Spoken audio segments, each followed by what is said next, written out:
Welcome back. With a strong El Nino in the forecast, heavy rain and flooding are concerns now here in California. ABC 10 weather anchor Peter Warner is live in the studio with more on what's being done to try and keep everyone safe. Yeah, Chris, every year checks are done on local levees and flood mitigation systems, but this year extra preparation is underway for the water year, especially in the Delta, where a new group, Thule Engineering, is working with landowners and reclamation districts and to protect and strengthen the levees. Emily Pappalardo founded the organization. She is a licensed civil engineer who grew up on the Delta. She says with a potentially historic El Nino on the horizon, her #1 concern is those levees. If we have successive storms like in this upcoming El Nino, then we're going to wear a lot of that water, and that added pressure could create more issues like seepage and erosion, which could lead to a levee failure if not addressed.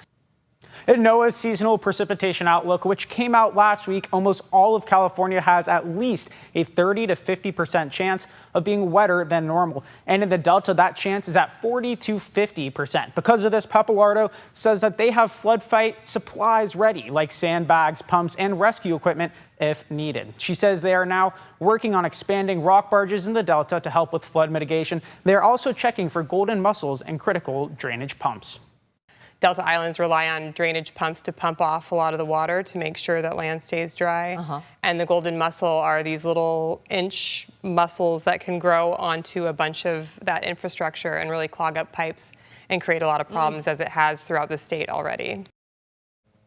Now, Chris, Monica and I were kind of talking about this earlier. The Delta is like the confluence, the first responder to heavy rain and, some flooding that could happen in the area, right?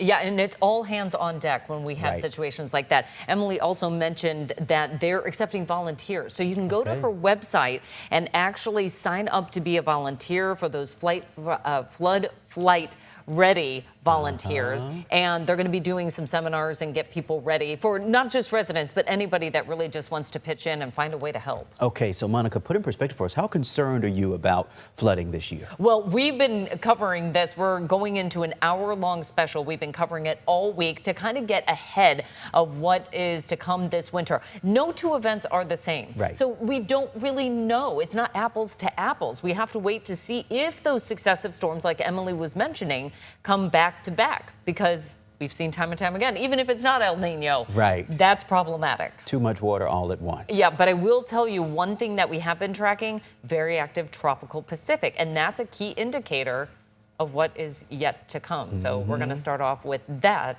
in our weather forecast right now.